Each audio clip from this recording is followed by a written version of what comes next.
Panginoon naming Ama, ang mundo ay nagiging masama at malupit. Napakaraming kahirapan at panganib na kailangan naming harapin. At ang buhay, kung minsan ay nagiging napakabigat na nakikita ko ang aking sarili na nahuhulog sa kawalan ng pag-asa, sa takot sa mga nangyayari. Kasama ko, ano ang nangyayari sa mundo ngayon? Mangyaring tingnan ako at ng aking mga mahal sa buhay. Pagpalain at protektahan tayo ng Diyos. Dalangin ko, mangyaring ibuhos ang iyong walang pasubaling pag-ibig sa aming lahat at punuin ang aming mga puso ng iyong perpektong kapayapaan at hindi kapani-paniwalang biyaya. Tulungan mo akong kumapit ng mahigpit sa iyong mga mahalagang pangako at tulungan kaming lahat na maging malakas at napakatapang. Salamat na ikaw ang aming Panginoon Diyos, ang isa na nangunguna at nasa likuran namin, na nangangakong sasamahan kami at aalisin ang lahat ng aming mga problema at pasanin. Salamat sa pangakong lagi kaming makakasama hanggang sa katapusan ng panahon. Salamat sa pagbibigay sa amin ng katiyakan na hindi mo kami iiwan o pababayaan. Dalangin ko, ilayo mo akong mahulog sa bitag ng kawalan ng pag-asa. Dahil alam kong walang mapapakinabangan, ngunit sa halip, tulungan mo kaming huwag matakot o masiraan ng loob.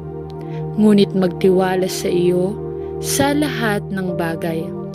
Dalangin ko, hilingin ko ito sa pangalan ni Jesus. Amen.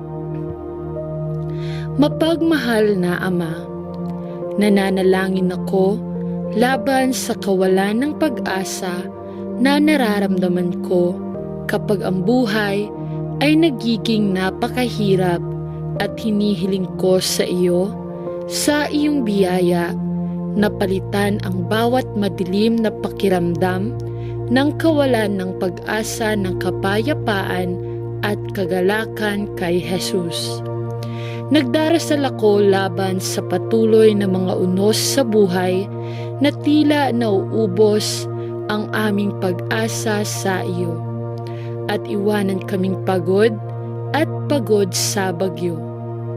Ngunit alam kong nangako ka na ibigay mo sa amin ang kapuspusan ng iyong biyaya ayon sa kayamanan ng iyong kaluwalhatian. Dalangin ko na kapag naliligalig ang aking isipan, tulungan mo akong ibaling ang aking mga mata kay Jesus at tumingin sa Kanya. At kapag bumaha sa aking isipan ang mga pag-aalinlangan, papalitan mo sila ng mahahalagang salita. Presyo mula sa Biblia.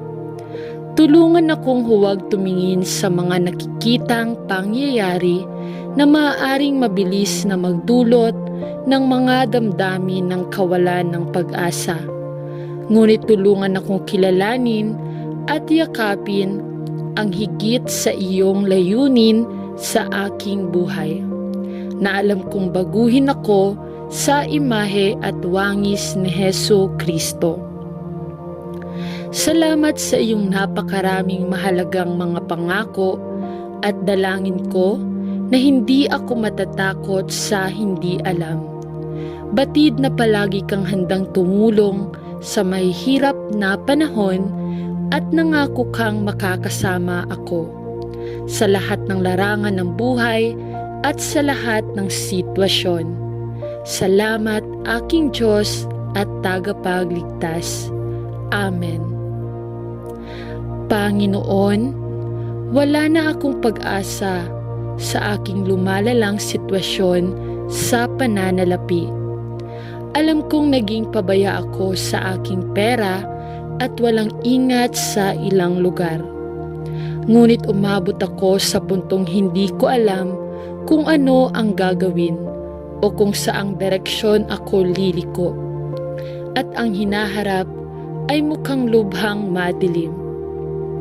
Tulungan ako ng Diyos na malampasan itong mahirap na krisis sa pananalapi sa aking buhay. Naramdaman kong wala ng pag-asa ang aking sitwasyon.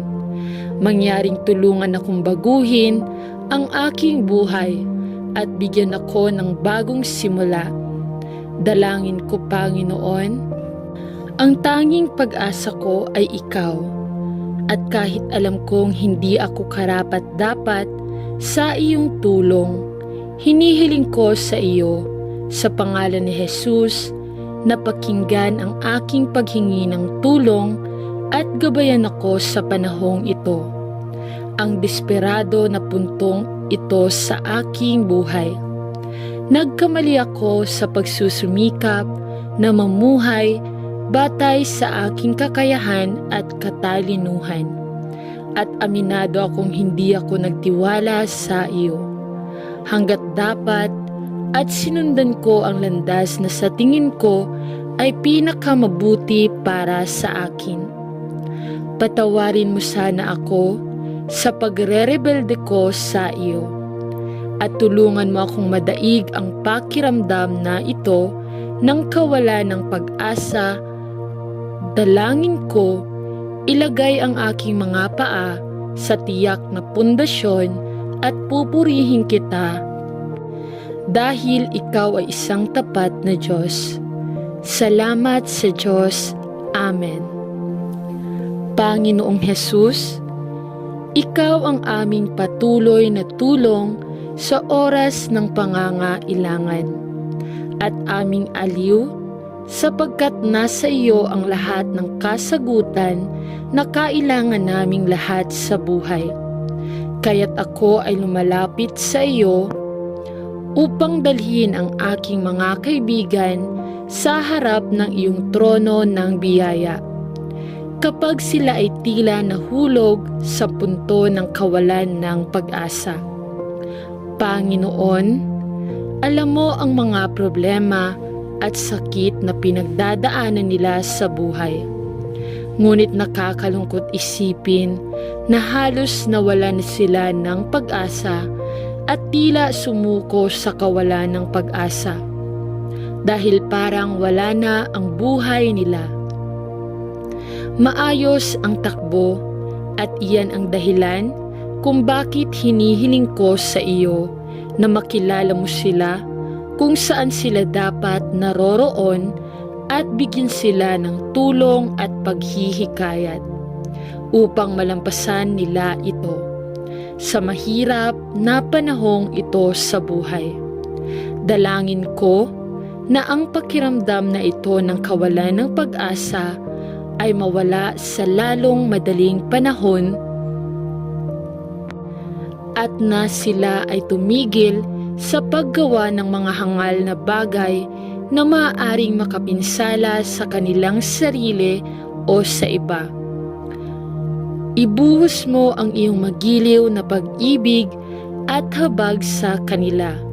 Dalangin ko at padalhan sila ng mabilis na tulong sa oras ng kanilang pangangailangan. Hinihiling ko ito sa pangalan ni Jesus.